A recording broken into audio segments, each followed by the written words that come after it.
to the Cake Adjacent Podcast, a once-a-week update on all things food, family, community, gardening, whatever.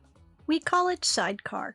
If it has to do with the rituals around food and holidays, making food or taking it places, or remembering what we were eating during important times in our lives, we'll talk about it here. I am your host and bestie, Jen Coleslaw, coming to you from the soulless and rather dreary suburbs of Northern Virginia. It's a short one this week because we're still processing the passing of our beloved ladybug, who we sent on her next big adventure last Friday.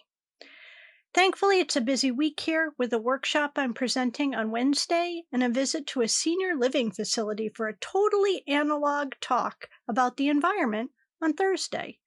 And on Sunday, we're doing a community cleanup and pollinator oasis build out at one of our favorite breweries. So if you are local to me here in Northern Virginia, I would love for you to come out. While there were strawberries and asparagus at the Falls Church Farmers Market on Saturday last week, we did not go out there.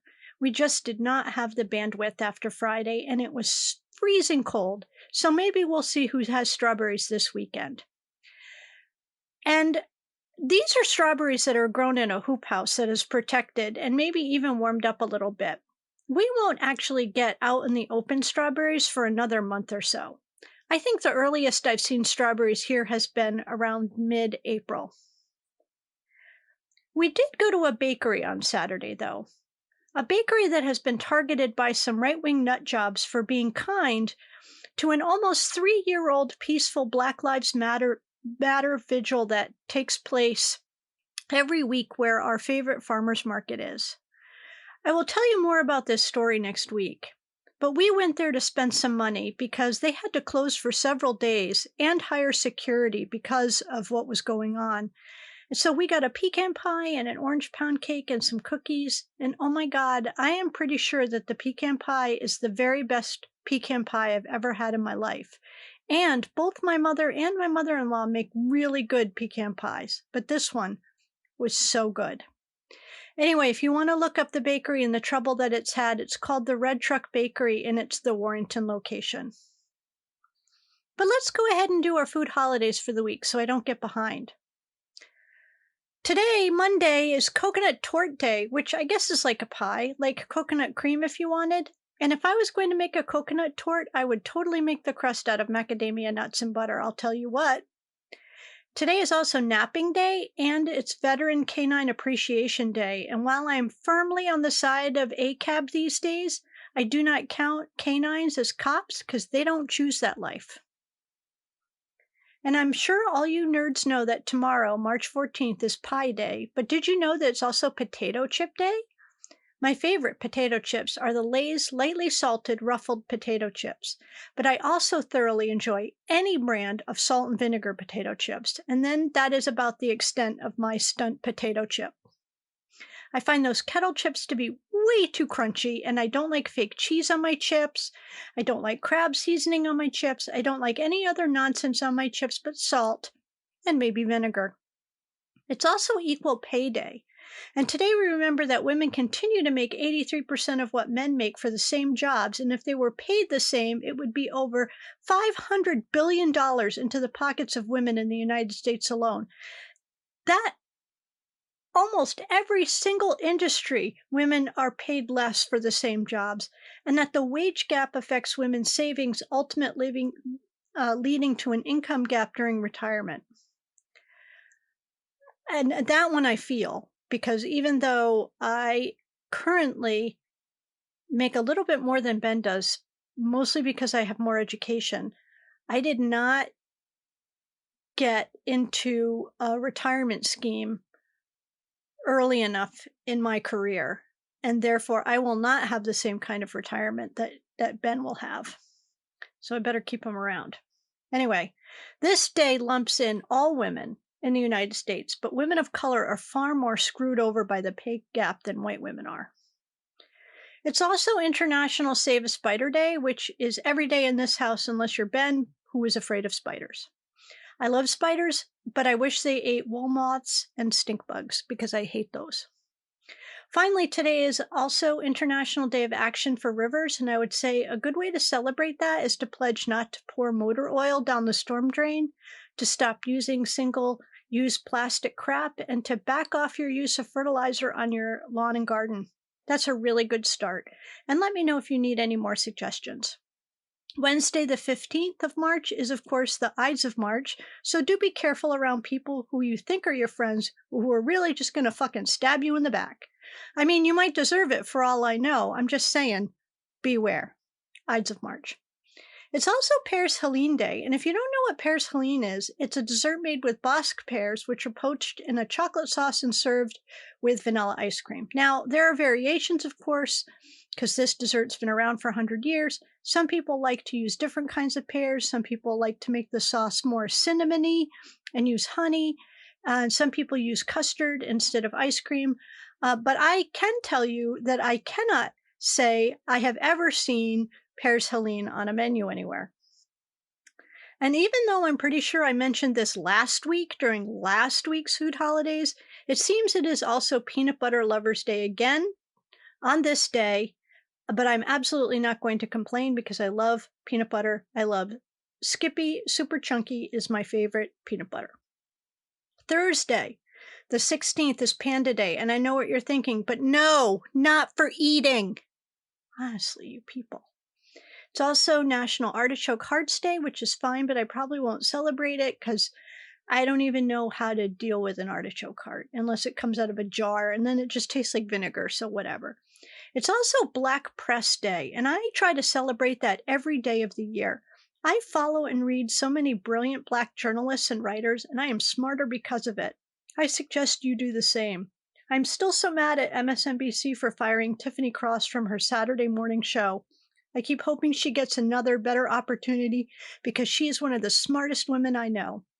And one of the best things about Twitter and TikTok and Instagram is that it has given Black creators and journalists and writers platforms that they aren't necessarily getting on CNN and NBC, so seek them out.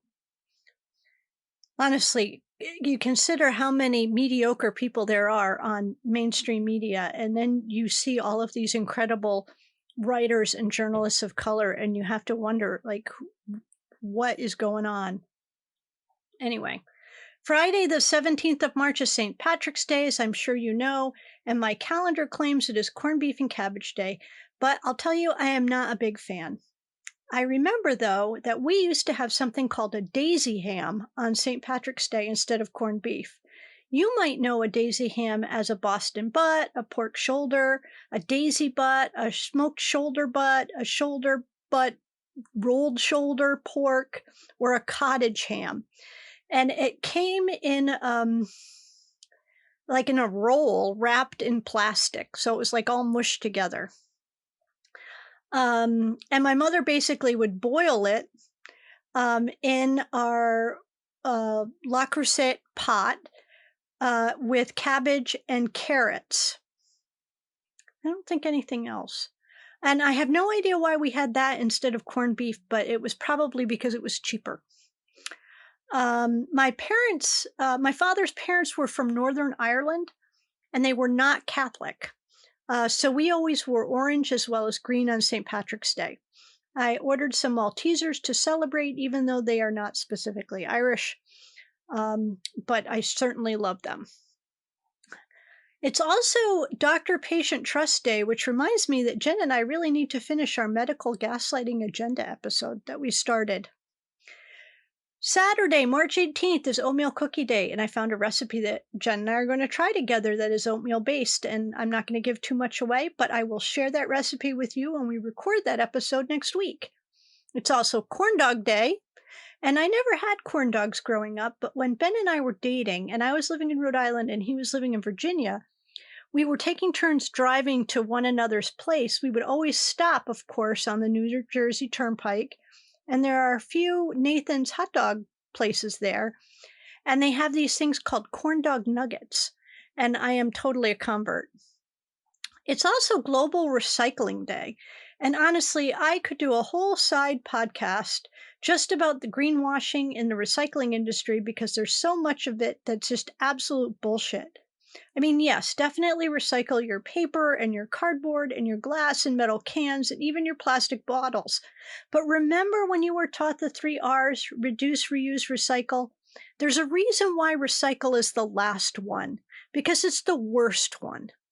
Recycling is better than nothing, absolutely. But reducing your waste is better than turning plastic water bottles into a toxic sludge that then is put in a train that might derail in Ohio and poison an entire town. I'm just saying. Saturday is also Sloppy Joe Day, and Sloppy Joe Day at the elementary school cafeteria was absolutely my least favorite day, second only to Fish and Chips Day. Oh my God, I hated Sloppy Joes, and I still don't like them. Thankfully, as a grown-ass person, I don't have to eat them, and neither do you if you don't want to. Finally, Sunday the 19th is St. Joseph's Day, which is when we eat all the Zeppoles. And I should have reminded you at the top of the podcast to call LaSalle Bakery and order your tray of Zeppoles. And no, I have still not found a bakery here in Virginia that sells them. So if I want them, I have to make them myself. But I have to work on Sunday at Birds and Beer, so I probably won't. But they are super easy to make. And I have a recipe for all of the components if anybody would like that. It's also Pretzel Sunday, and I do love some pretzels. I love pretzels. I love to dip them into hummus because it's such a good snack. I love soft pretzels, and I love pretzel sticks, and I love pretzel rods. But you know what I don't like? Stunt pretzels. All right, my friends, that's a wrap on the food holidays and this week's super short podcast. I will be back next week with Tales from the Farmer's Market and an update on how Birds and Beers event went, whatever else might be stuck in my brain, including an update on how poor Waffles is doing without his bestie Ladybug, because there is actually a story there. Until then, may the road rise up to meet you, may the wind be always at your back, may the sun shine warm upon your face, may the rains fall soft upon your fields, and until we meet again, may Dog hold you in the palm of his hand. See you next week.